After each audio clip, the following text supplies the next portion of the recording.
Hi, I'm Rhonda Porter of New American Funding. And I'm Matt Cluin with Windermere Real Estate, and we're coming to you today from the Cove in Normandy Park to talk about ADUs, some more things about ADUs, more particularly financing, which we have not gotten into yet. Rhonda here is the expert in that, and New American Funding actually does loans for ADUs, DADUs. Both attached, detached, or? Oh, of course, yeah, Okay. we can. And the thing with financing is a lot of it's going to depend on what the person's financial needs are, and if they already own the home. So, like maybe we're looking at doing a refinance, or if they're looking to purchase a property with an ADU on it, Okay. or build Okay. an ADU. Okay. So you can finance or refinance rather an existing mortgage with what, like a line of credit to build one of these things? How does that work? Well, so if you already have a home and you want to add an ADU, you could either do, depending on the type of mortgage that you currently have, let's say you have a low rate and you don't want to do a cash out refi or something like that, you could possibly do a home equity line of credit if you have enough funds or equity to do that. You can also look at doing a cash out refi.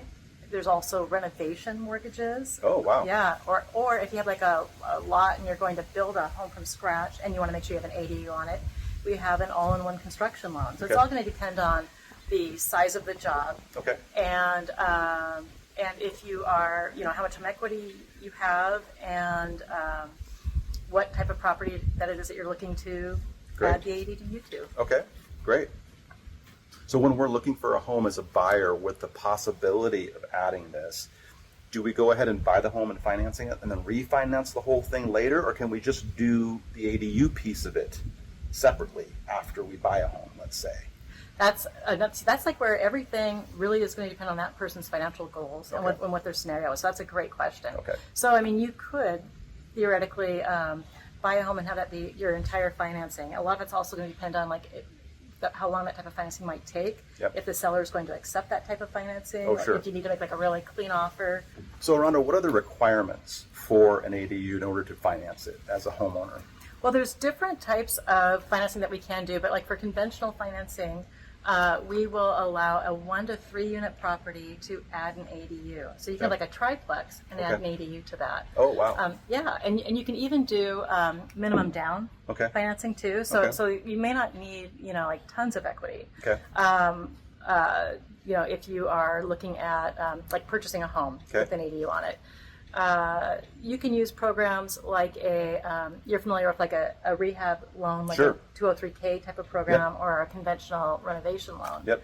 too, which allows for a lower down payment too, where you would finance. Allows you to finance the cost of the improvements, is Right. what she's talking about. Right. So what I'm this- trying to say. So this would be like an improvement, but it wouldn't Exactly. be like a rehab loan. It would be an improvement loan Right. that would again be wrapped into the whole first mortgage, or would there Right. be two loans? That would be one loan. It would in be that one case. loan. That's good. Right. Okay. Right. Good. But if you did like have a lot of equity in your home, then you might want to at that time like maybe look at doing a line of credit. Sure. Instead of doing that, it's all going to depend on what the person's financial scenario looks like. Okay. So what's also important to note though is that when you are using financing, that it needs to meet the zoning requirements. And especially if you're doing it like an all-in-one loan. If you're going to do something like a home equity line of credit, the lender's not going to care about that so much because they're not going to know what the funds are being Got used it. for. Right. So So you can use that to buy a boat or whatever, Yeah. but or an ADU. or an ADU. Yeah. The other point too is like, so if you were to add a second ADU, because I know that's something that's allowed in our state, depending on the area, that's also where you might look at doing a home equity line of credit. Or we have lenders that we can broker to, but that sometimes means that the rate might be slightly higher because it's not a conforming program. But one unit is conforming? Yes. Just not two. I want to Exactly. make that clear. Yes. Okay. So you're talking about to add a second one. Right. This would be a whole different animal. Right. Okay. Right. Like if you were to have like a mother-in-law apartment, Right.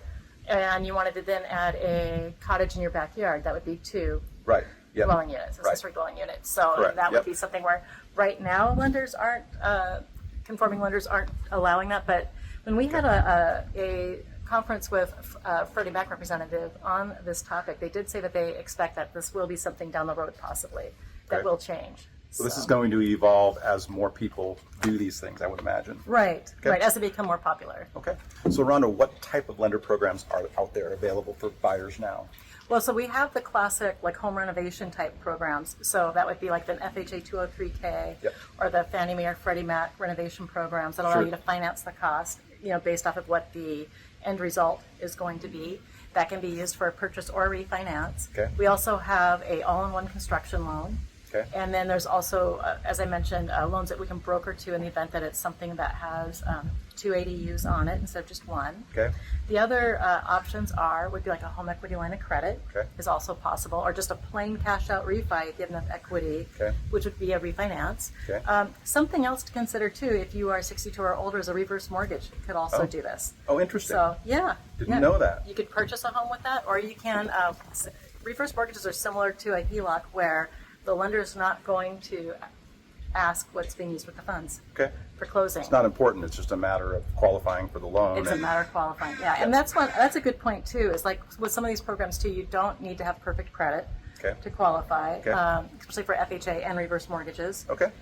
So yeah, I think more people would qualify than what they Okay. would expect. So Well, if you have more questions about this and want to know more, yeah, please reach out. It's just easy to have a conversation and to see what your options are. you bet. We'll see you on the next video. Yeah, have a great day. Bye-bye. Bye bye.